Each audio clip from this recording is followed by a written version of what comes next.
নমস্কার। আজ আমরা জপ নিয়ে আলোচনা করব।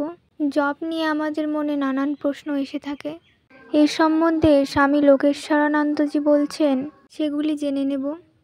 সাধারণত যে প্রশ্নগুলি আমাদের মনে আসে তা হলো, জপ করব বাসি কাপড়ে করব না কাপড় বদলে করব, বিছানায় বসে করব না আসনে বসে করব, চান না করে করলে কি দোষ হবে, ইত্যাদি।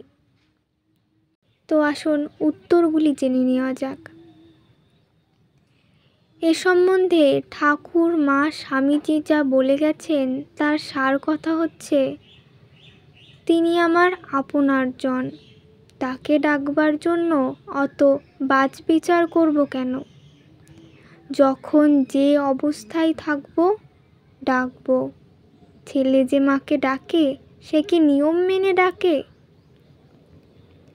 বিছানায় শুয়ে মার সঙ্গে কথা বলছে, খেতে খেতে মার সঙ্গে কথা বলছে, তা না হলে এরকম যদি করে যে মার সঙ্গে কথা বলবো তার আগে কাপড়টা পাল্টে নিই, গায়ে গঙ্গার জল ছিটিয়ে আসনে গিয়ে বসি, তারপর কথা বলবো, তাহলে তো লোকে নিশ্চয় বলবে পাগল।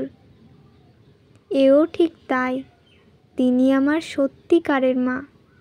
যখনই পারবো তাকে ডাকবো, চান করে ডাকবো, চান না করেও ডাকবো, আসনে বসে ডাকবো, আসনে না বসেও ডাকবো, সম্ভব হলে সব সময়ই তাকে ডাকবো। আজকে আমাদের আলোচনাটি ভালো লেগে থাকলে আমাদের পাশে থাকবেন। জয়তু মা, জয়তু ঠাকুর, জয়তু স্বামীজি। সকলে ভালো থাকবেন, সুস্থ থাকবেন। ধন্যবাদ।